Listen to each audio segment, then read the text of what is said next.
Today is September 24th, 2003. We are at the Warhawk Air Museum in Nampa, Idaho. Today we are interviewing Mr. William P. Coburn, known as Bill. This is in conjunction with the Library of Congress Veterans History Project. My name is Sue Paul, and I will be doing the interviewing. Also present in the room is Tim Peterson, who is directing the filming of the interview. Mr. Coburn, could you please tell us where you live today, your present address? I live in 530 Pebble Beach Way in Eagle, on the golf course at Eagle Hills. And could you tell us where you were born and what year you were born? I was born in Clarksburg, West Virginia, November the 16th, 1920.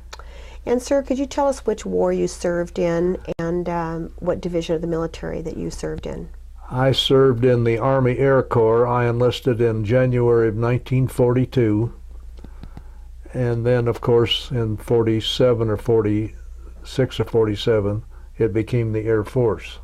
The Army Air Corps changed over to the Air Force in the blue uniform. And you served until what year? I served until 1966. I retired. Bill, could you tell us a little bit about where you were born and what it was like as a child growing up? I was born in Clarksburg, West Virginia in 1920, and my folks decided to move to Idaho when I was 9 years old. We arrived here in 1929 in Boise, and I went through grade school. I was the last class of freshman at Boise High School, and I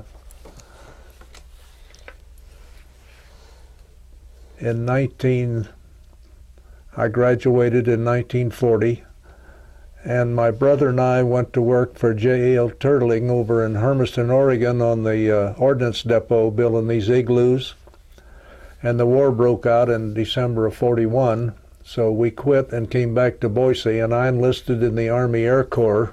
And how old were you then? I was approximately almost 20 years old. What was Boise like in the 1920s? Very small town. Very small town. Yeah. Was there any indication that a war was coming? No, no indication. The airport at Boise was on the grounds of where Boise State University is.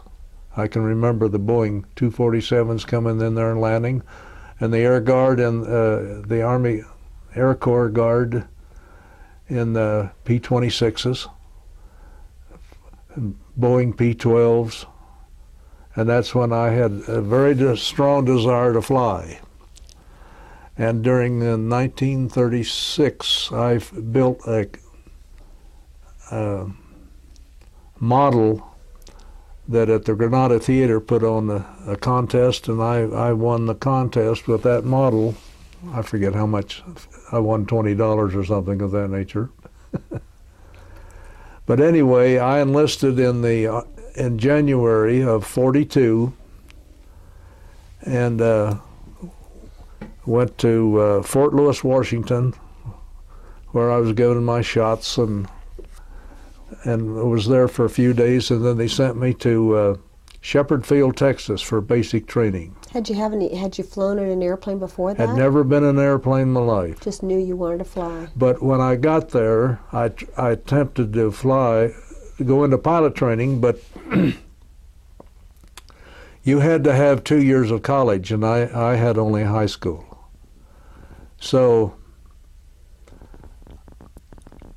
they segregated us, gave us aptitude tests, and I wanted to be an aircraft mechanic at the very worst. So they selected 60 of us and sent us up to Spartan School of Aeronautics at Tulsa, Oklahoma, where we went along with the civilian students, and we had to maintain a grade of about 87 to stay in the school. So I graduated from there, and while I was there, I took the pilot test, which was a 7-hour exam, equivalency of 2 years of college. I missed one section of the test, which was a 7-hour written test, And so then you had to wait 6 months. In the meantime, after I graduated, I was sent to Kelly Field Air Force Base in Texas, San Antonio. And I was crew chief on the BC-1s, which was an early model of the T-6. What about your brother? What happened to him? Did he go into the service also? My brother went in the Navy. He enlisted in the Navy a little after I did. And what did your folks think about both their boys? Well, Mom didn't want me to go in the service. She thought, you know, that they won't call me. And I said, well, you know, almost a 20-year-old healthy boy is. And I wanted to go into the Air Force, into the flying end of it. So shortly after I entered enlisted, why, they closed all the enlistments, and then it was a draft. So you had no choice of whether you go in the Army, Air Corps, or Navy. So I was happy about that. I took my second test 6 months later at Kelly Field, and I passed the 7-hour test. And I went up on the Laughlin Air Force Base up on the hill for my pre-flight. And from there I went assigned to Cuero, Texas for primary in PT-19s. There's one sitting out here on the ramp. Open cockpit, no radios. And that was your first experience at That flight? was my first experience, and the first 3 rides I got violently sick. Oh, I had to wash the airplane out every time I landed. Did the instructor do some aerobatics with you? No, it was just flying around. My instructor was a fellow by the name of Kelly. He had 5,000 hours as a civilian. They were civilian instructors in those days. The check pilots at the field was a second or first lieutenant. I soloed the PT-19 in 7 hours. And once I got to flying it myself, then I was not sick anymore. I went from there to Waco, Texas, to basic training, the BT-13, what they call the Volte vibrator. And while I was there in advance, if you wanted to fly twin-engine fighters, which I wanted to fly the P-38, so you had to take twin-engine advance. And I flew the Curtiss AT-9s and the Beech AT-10s. If you flew single engine, you went to Victoria, Texas, and flew the T-6. I graduated and came out on orders, my whole class for P-38s. Approximately 2 weeks later, due to the submarine menace in the North Atlantic, they had so much shipping destroyed from the Japanese subs, or the German sub back. They took my whole class and signed us to B-17s. So I went to Ephrata, Washington. How'd you feel about that, knowing you were being? Well, I was really upset. I was really upset because, but at least I was still flying airplanes. So I went to Ephrata, Washington, and was there a short time, did some basic training in the B-17s, and then I went over to Rapid City, South Dakota, and took my high altitude bombing training. How did they do that? We had bomb ranges to go to and drop 500-pound practice bombs. And also your crew is learning how to fly at high altitudes, you know, in a cold airplane. You take the waist windows out and the gunnery hatch, and whatever's up there is what it is in the airplane. We had oxygen mask on.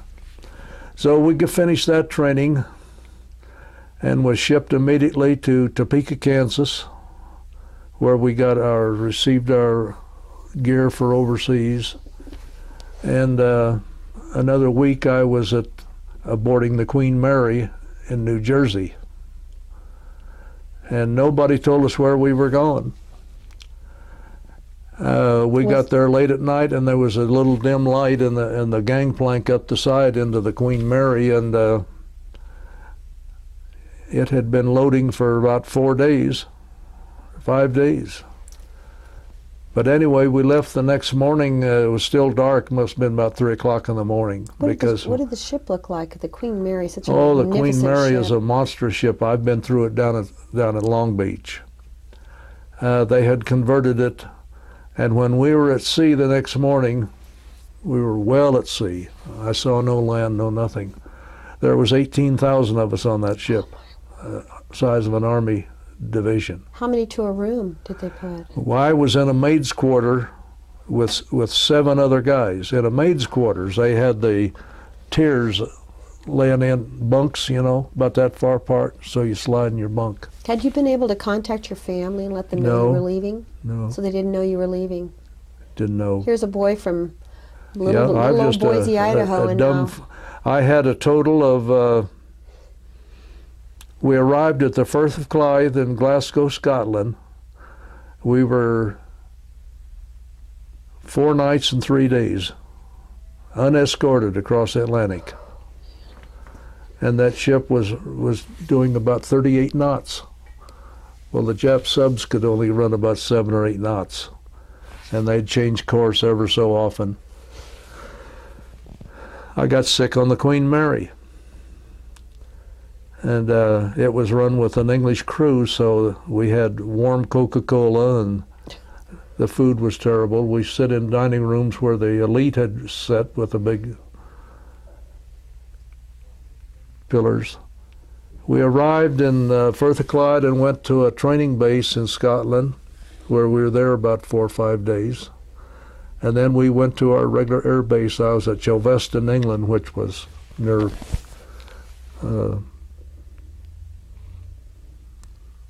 just north of London, about 100 miles. And you hadn't flown the B-17 yet? I had a total of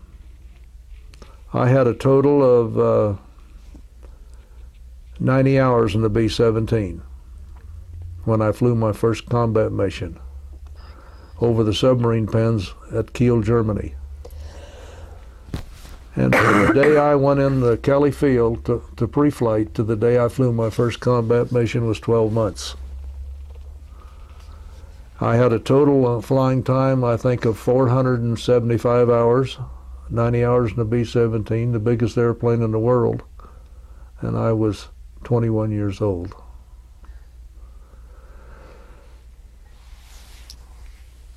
We went to Kiel, Germany. I went up there 5 times. I got the Air Medal for going to Kiel, Germany's submarine pens. Well, on our last, and the first 4 missions, I thought, this is a breeze when, you know, I've only got 21 left to go. Well, on the last time we come off the target, well, it was a different story. For the German fighters had come in and worked us over pretty good. So I could see that they were out to kill us. Were you damaged badly on that flight? No, well, there was some flak, always a lot of flak. They looked like Christmas trees busting along. But did you have escort fighters with you? No escort. The Mustangs, the English Spitfires was the only escort we had. They took us across the channel to France. And when we hit the French coast, we were trying to be at 26,000 feet because we started engaging fire, and the German Air Force wouldn't even take off until we were there. And the Spitfires was out of fuel, so they went back. But anyway, we went on to the targets, and our kill rate at that time on air crews was on, and the pilots was about 100%. Nobody was hardly finishing a tour at all. In March of February 44, my crew was shot down over Nancy, France. I was in the hospital. I'd thrown my knee out of joint, and my crew went with another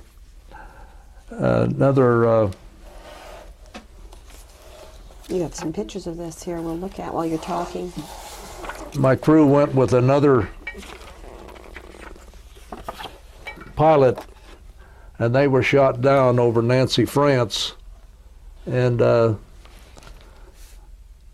then I had another crew, and these pictures you're seeing now was on our first raid to Berlin.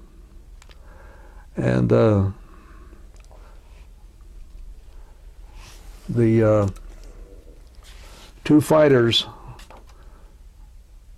damaged my supercharger on the inboard engine, and I had no power, so I had to feather the engine, and they continued to back off and fire at me, and you can see some of the damage to the tail of the airplane that I was incurred at that time. I couldn't keep up with the formation, so I called the group commander and I said, we were at 26,000 feet. The top of the overcast was approximately 19,000 feet. And I said that there's no use. He slowed down for me, but I still couldn't stay in the formation. I had already jettisoned my bombs load. So as the fighters, as I pulled up in with the last bit of power, full power, I pulled up under the group, and the fighters backed off a little bit because of the tail gunners. And but then and I got right up underneath, and I told them, I said, I'm going to go for the deck. So I did a split S with a B-17, and the last time I seen the speed, it was 270 miles an hour, and I think top speed on it was about 220, something like that. And I dove into and the fighters came and were shooting at me again, as you can see. And I went into the overcast just as they give me their last burst. And I recovered. Then I had a problem. I hadn't had much experience on instrument flying, so we had needle ball and airspeed. And I finally got the airplane righted, and we came out over France at about 3,000 feet, and we were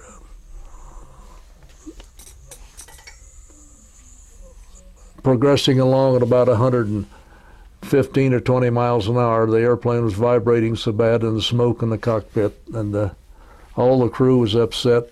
We were preparing to bail out if necessary. But we finally, they were shooting at us with small arms fire and everything across France. And we hit the French coast. We didn't know really where we were. The weather was extremely bad. So we just headed west 270 degrees, and we finally hit the English coast. And by this time, the airplane was in bad shape. We happened to look down and seen an air base on the English coast with some twin-engine Wellington bombers sitting on it. It was a grass field. So I elected just to go down, and we landed on that field, and just as I landed, the prop came off of that engine that you see here the pictures of, and it went over to hit number 4 engine, and they had to tow us off the runway. We couldn't taxi. That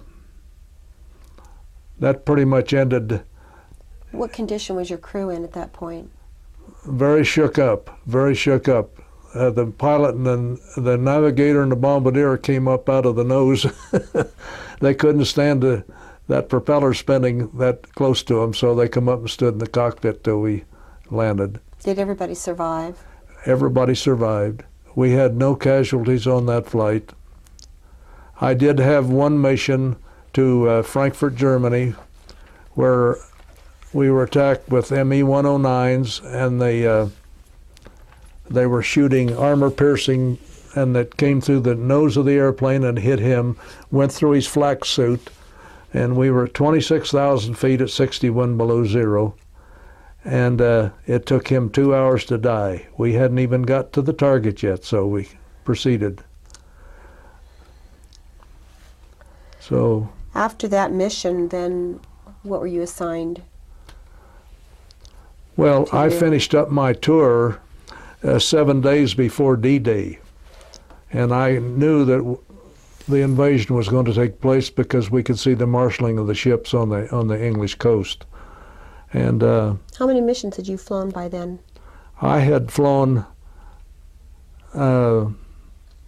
27 missions, and they would only let me fly when our group would lead the wing, or at least the group leads. So I knew my time was short, and that if I didn't get the last 3 missions in, I'd either be shot down or I'd have to remain for more time. So I went to the CO and I told him, I said, I'm going to finish up my 3 missions and get out of here. So he said, well, you're the only experienced pilot we have that can lead the group in the wing. So I said, well, that's the way it's going to be. So he let me fly 3 missions. I think a squadron lead or once on a group lead. But I finished up 7 days before D-Day, and we were put in a holding area in England. No, up in Scotland. I came back from the Firth of Clyde. That's where I landed on the Queen Mary, and we left from there, and we were put on a troop ship, and we were 2 weeks coming back in a convoy of old Kaiser fuel tankers. And we were in a storm for about 10 days of that trip, and I could look out the window seasick as a dog, and I'd see these ships tip up to where you'd see the propellers clear out in the air they were empty.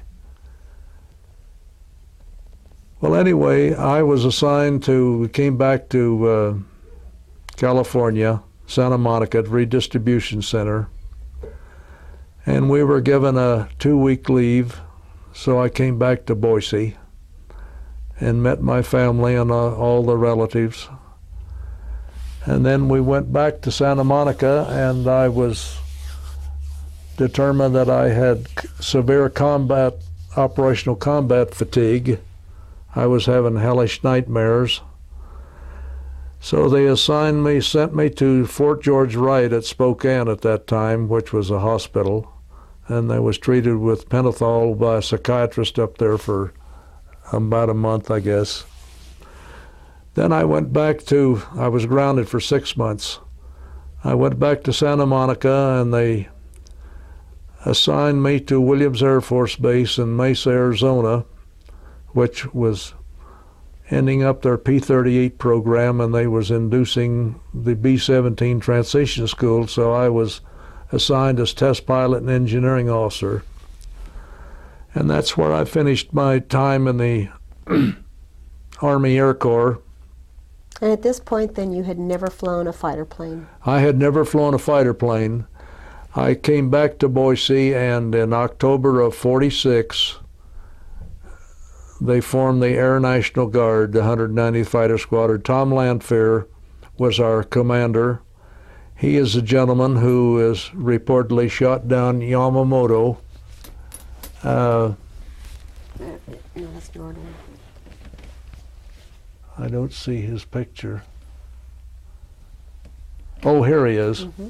This is our first commander. And he was a P-38 pilot in the Pacific, and he is the pilot, supposedly, that has shot down Yamamoto, Admiral Yamamoto. May I just take you back for one moment, back to the period of time that you were in Europe. During that period of time that you were there, Jimmy Doolittle, General Jimmy Doolittle, took off from an aircraft carrier. That happened while you were in Europe, is that correct? During that period of time? No, I was back here then. That was in the Pacific. It was correct.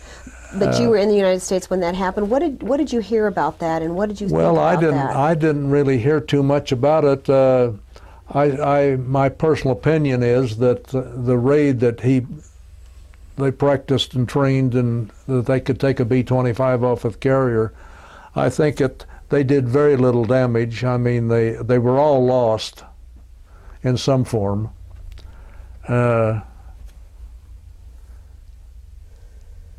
It was more of a morale booster to prove to the Japs we could have hit them. Mm-hmm. I think that's about all it proved. As far as damage, there wasn't really all that much, and it cost all of them. He became 8th Air Force Commander in England. Prior to that, and he raised our combat missions from 25 to 30, which those that of us was still alive and still there, I had 23 missions in, figuring I had 2 and I'd finish. Well, I had 7 more to go, and most of us just all agreed we'd never make it because the turnover and crews was, the loss of crews was so high that our chances was nil of finishing. But I did, by the grace of God, I did. Where were you when the war was declared over?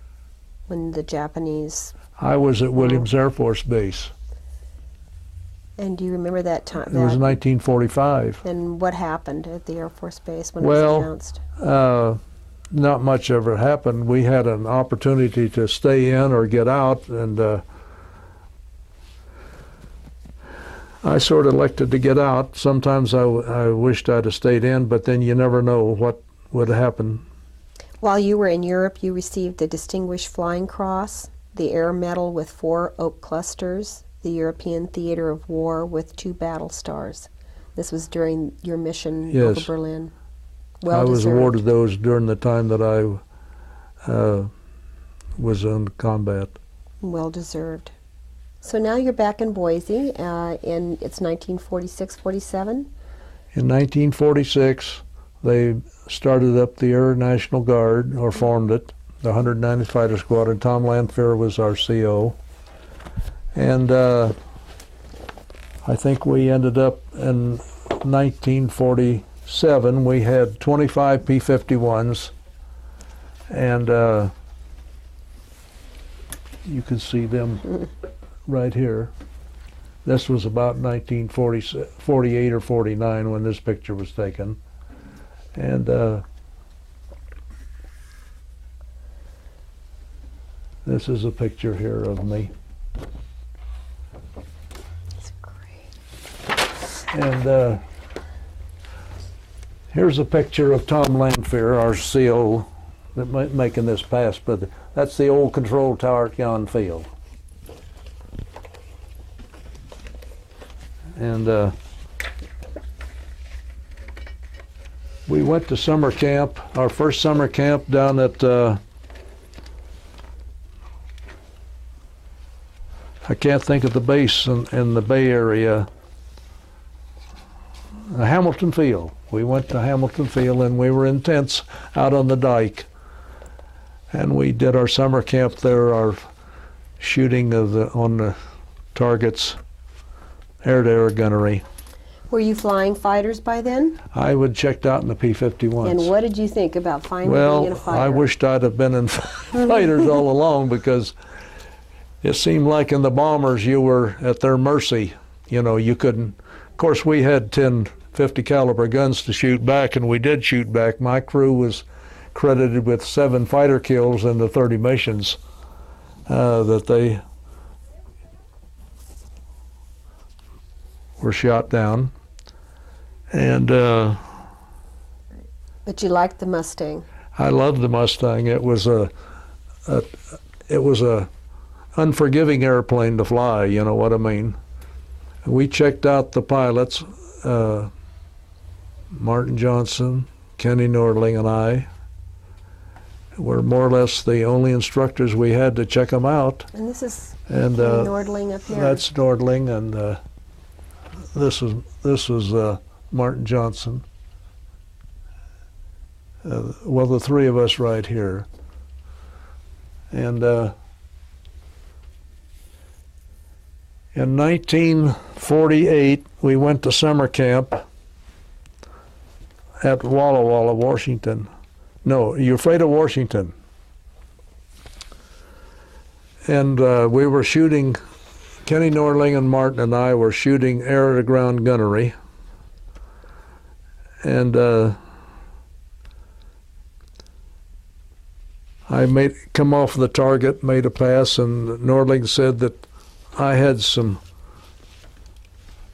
smoke coming out of my airplane. So I looked around, all the instruments appeared to be normal, so I continued, and we were on, and we fired another pass, and he said, I'm getting a little oil on my windshield back here. So I looked down, and my oil pressure was on 0. So I pulled up to 7,000 feet, and there was a 2,500-foot dirt field out there, but we couldn't find it. So I told him, I said, well, I think I'll just belly this in. And Nordling says, no, you better not, because there's rocks down there and everything. So he said, you better bail out of it. So I rolled the canopy back and undid my safety belt, and I looked out into the slipstream. I was still doing about 220 miles an hour. And there was no way. I got so scared. I said, there's no way I'm going to put this sucker on the ground. So about that time, Martin said, there's a field over there. So when I saw it was a 2,500-foot dirt strip in the desert. So when I seen the field, I was too high to go straight in. So I came right up to the end of the runway and I dove the airplane. And by this time, I have very little power, about 1,800 RPM and about 19 inches. So I knew it was just a matter of time with the liquid-cooled engine, you're going to have a failure. So the smoke was coming up in the cockpit. So I dove the airplane to within 500 feet of the ground. And I had built up about maybe 230, 40 miles an hour. And so I did a slow turn, pulling no G's all the way around. And as I got clear back out on the approach, I put the gear down. And I was milking the flaps a little bit and trying to time it, because it was on the end of a big bluff and a big sand pit below the runway. And I knew if I got below that bluff, why, that was the end of the farm, because I was too low to bail out. So about 300 feet out, the prop engine quit and the props stopped just like that. So I went dead sticked on in. And I'd always three-pointed a P-51, so it paid off that time, because I stopped and turned off into sagebrush in about 1,600 feet. Got out and looked at the airplane. It was covered with oil that you couldn't tell what the color of it was. Walked around to the front, and Martin and Nordling are flying around waiting to hear from me. And I happened to look in my oil cooler, and here's a hole about that big right in the oil cooler. I had hit some hard pan, and ricocheted the shell up, and then I flew into it. And I lost all my 18 gallons of oil, I guess it was, and that's why the engine popped off, overheated. So I told them to send out a T6 and pick me up, and they did. And so about 3 days later, I flew a C-47 out there with a spare engine. We changed it, and I flew it out. Came back to Boise. That was one of the times, and then another time. This is another one that you. This one here was on a test hop, and I was about 200 feet in the air when the engine quit, and I was too far down the runway to put the gear down and land it, so I just bellied it in, and you see the results here. When did you get into the F-86s? We got in 1951 during Korea. We were called to active duty again with the 51s. And there was California, Montana, North Dakota, and Idaho made up the fighter wing. We had 75 fighters. And we proceeded on active duty. This is my brother, I told you, that had the stroke. And the fighter's wing was all Mustangs? All Mustangs. And we went to Valdosta, Georgia, and we were there at Valdosta about 4 months, and they transferred us back to George Air Force Base at Victorville, California, all of us. And then they started taking our airplanes to Korea, and the pilots would go elsewhere, and it was sort of a odd deal. I got my orders to go to Alaska. So when I arrived in Alaska at headquarters, Elmendorf Air Force Base. For the first 4 months that I was up there, I had about 1,000 hours in C-47, so they had me ferrying out into the across the Alaska Range, lumber and barrels and oil to these radar sites. They were building a big radar site out there. So I did that for 4 months, and then finally I got into the 57th Fighter all-weather jet. I had never flown a jet. So they give me 4 or 5 hours of training in a T-33 and checked me out. I already knew how to shoot gunnery and all this with a P-51, so that was not new to me. So I checked out in the F-94 all-weather jet fighters, 57th Fighter Wing group, and I was in that then until I retired or came back to Boise off of active duty. I'd been on active duty again for 2 years. I came back to Gowan Field, the Guard, and they were reforming the Guard. Martin Johnson was the CO at that time, and Dave Johnson was the squadron commander, but they really had no airplanes to speak of. So very shortly, we started receiving the F-86 Sabrejets, and that was the one that I think we had those for 4 years. And Martin appointed me the squadron commander, and that's the airplane we flew then for about 4 years. Tell me how you felt about the F-86 Sabrejet compared to the P-51 Mustang. Well, it was, it was all hydraulically boosted controls. It was altogether different flying, but it was one of the finest flying airplanes at that time. It was the plane of Korea that had shot down a lot of MiGs. And so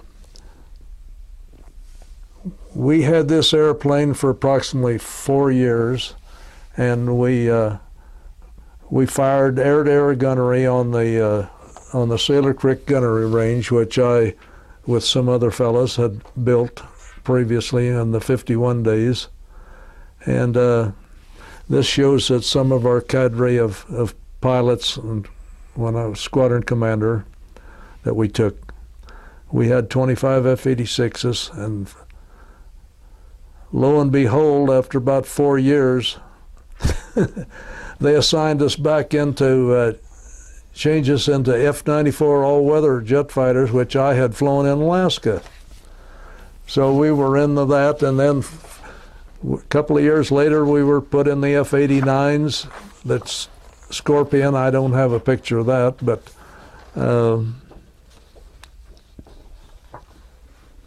and then from the F-89s, we went back to the 86Ls, which was a rocket-firing aircraft. Looked a lot like the F-86.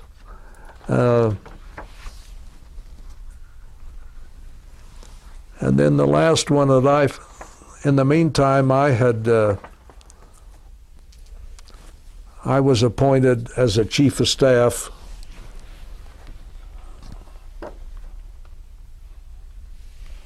for the Idaho Air National Guard, and the last airplane I flew was the F-102, and I retired in 1966 from the Air Guard. Now, had you married by this time? What was your life like living in Boise? Well, I was married when I came back from overseas. I got married. I met a gal that I had known before I went overseas. And while we were in Alaska, she came down with multiple sclerosis. And she was approximately, I think, 31 years old. And that's another story. She was in a wheelchair, she was in a wheelchair for 33 years. Did you have children? I had one boy. He was born in 1946. And in 1982, he passed away. So then my wife passed away in 1992, and then I met Virginia, who's a very wonderful woman, Christian woman, and we've had a very successful 11 years. When you left the Guard in '66, what did you do with your life then? Well, in '59, while I was in the Guard, in 1957, Chauncey Reese and I went to Las Vegas and was flying for Bonanza Airlines. They had promised us the moon, that we'd be captains, and I quit my job at the Guard. And after 2 years, we got left seat authority, but we never got to be captains. So I elected, it was so hot, my wife was so miserable down there in her condition that I just elected to quit and come back to Boise. Well, I came back to Boise, and Dave Johnson was the chief pilot of Boise Cascade at that time. They had one airplane, an Aero Commander, but they were going to buy another one, which they did. So he hired me and 2 years later, Dave died of leukemia, very sudden. So I took over his job, and we bought a 310 at Troutdale, Oregon. Then later I bought a 320 Skynight from them, a 411, and a 421 pressurized. And in the meantime, Dave had bought a Twin Beach, but 18 with 450 Pratt & Whitneys on each side. In 1965, Lear came out with their Learjets, and our company was growing at such a pace that they thought the twin-engine airplanes was too slow to get around for the areas they had to go all over the United States. So I bought the first Learjet in 1965 from Bill Lear, number 10 off the assembly line. And I checked out in it back there. There's school. And my past fighter experience was very helpful because that airplane was a real touchy airplane.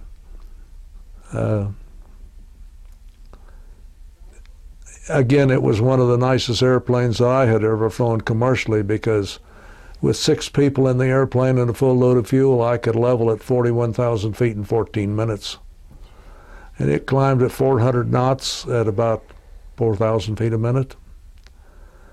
And a terrific airplane. But they continued to make it bigger and bigger and heavier, so it wasn't the nice airplane it used to be. But in 1967, or 69 and 70, I had 14 airplanes and 28 pilots flying all over the United States and South America, Buenos Aires. They had 2 big cattle ranches down there and a big fertilizer plant. So I designed a runway out on one of the ranches way up in the Pampas, about 600 miles north of Buenos Aires. They didn't even have any power. They had a diesel generator for lights and all this. Very crude operation. But anyway,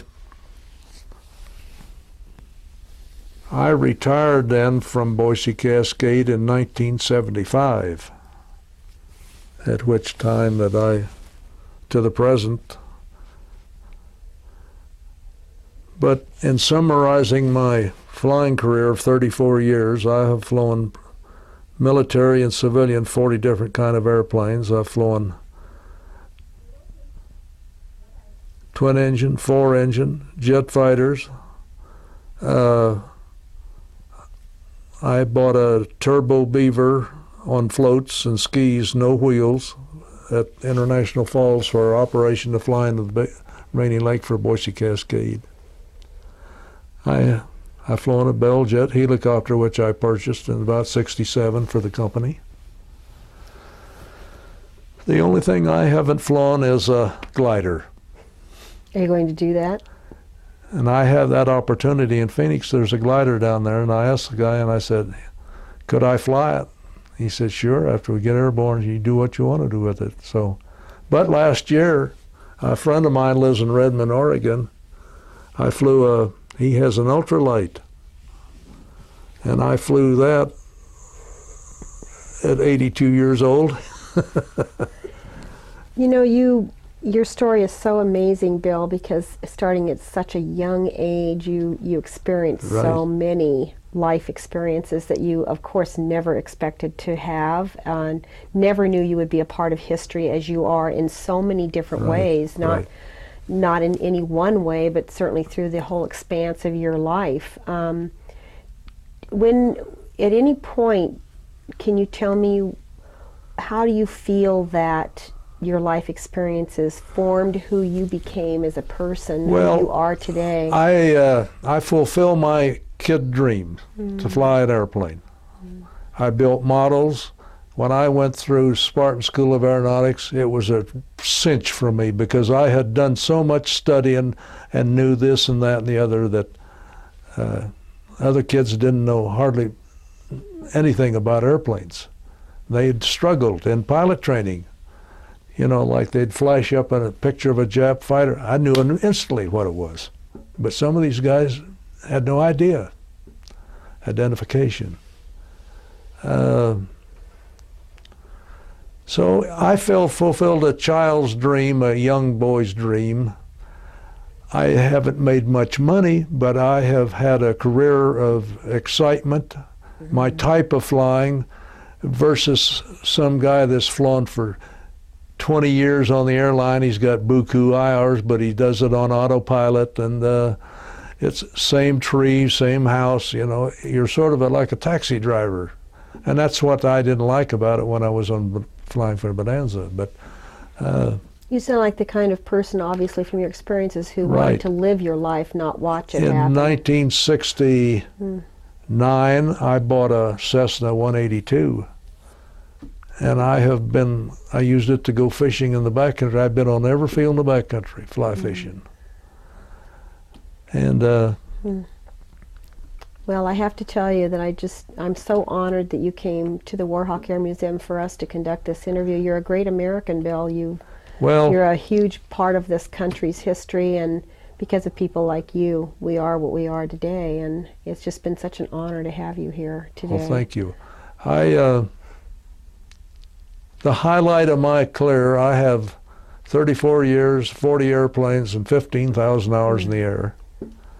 And it's been the two airplanes that stick in my mind as fun airplanes to fly during that era was the P-51 and the Sabre jet. Did you ever fly a P-38? Never flown a P-38. That's what I was wanting to fly. When you were a kid. But I don't. You know Les Earls? Mm-hmm. I didn't know he was a 38 pilot. See. In combat, the P-38 really didn't do much. It was so heavy and so slow to do maneuvers. It was no contest between it and a ME-109, and the P-47 Thunderbolt. Likewise, till they put water injection in the P-47 and paddle props on it, it had a 1-to-1 kill ratio. But the P-51, when it came into the scene, it had a, like 6-to-1. Is that why it's probably the most memorable airplane of the war? That airplane was built, flown, and put into combat in less than 8 months. The English had some of the B models. I don't know what model you have out here, but it's not a D. C model. C. C model? Yeah. Okay. First model to have the Merlin engine put in it. So what do you plan for the next 30 years of your life? Well, I've just sort of retired and taken it easy. Do you still fly? Pardon? Do you still fly? Yes, I took a physical last week and passed. And in past years in the winter time, I would rent airplanes and fly them. What would you like to have to be remembered by? I mean, what the essence of really what you've learned about life, and what would you really like to have as your Well, I think one of the things that I proved that my family was real poor. There's nobody in Boise poorer than me and my family. But I took a childhood dream and I took it up to what you've heard about, climaxed, and I have nothing, no regrets. I cherish my memories, my experiences. I've seen death. I've seen people. I wasn't married in combat, so I was very fortunate there. There was a lot of guys who write letters at night to their wives, and the next day we'd erase their name off of the board. We used to joke at breakfast how many of us would be there for the evening meal, and a lot of them wouldn't. But everybody in that era was, you know, my age. An old guy was maybe 30 years old. But the experience, the fun that I've had flying like this 51, we had a few casualties. We lost a couple of guys checking them out, trying to teach them to fly, the 51. But the Air Guard was just a tough outbeat. They could compete with the Air Force anytime, anywhere, because the Air Force had turnovers in people. They was only there for 4 years, where the Guard was a full-time deal, and guys had been in for a long time and became pretty good at what they was doing, both the mechanics and the pilots. So would you advise young people today to go for their dreams then? Pick a dream and stay with it? That's right. Well, I've always said that you form a plan and work to plan, and if you have the desire. Well, you certainly proved that, Bill, and you survived a lot of adversarial conditions too. Well, I attribute my being alive to the Lord. I mean, every morning when I was to go out on a mission at daylight,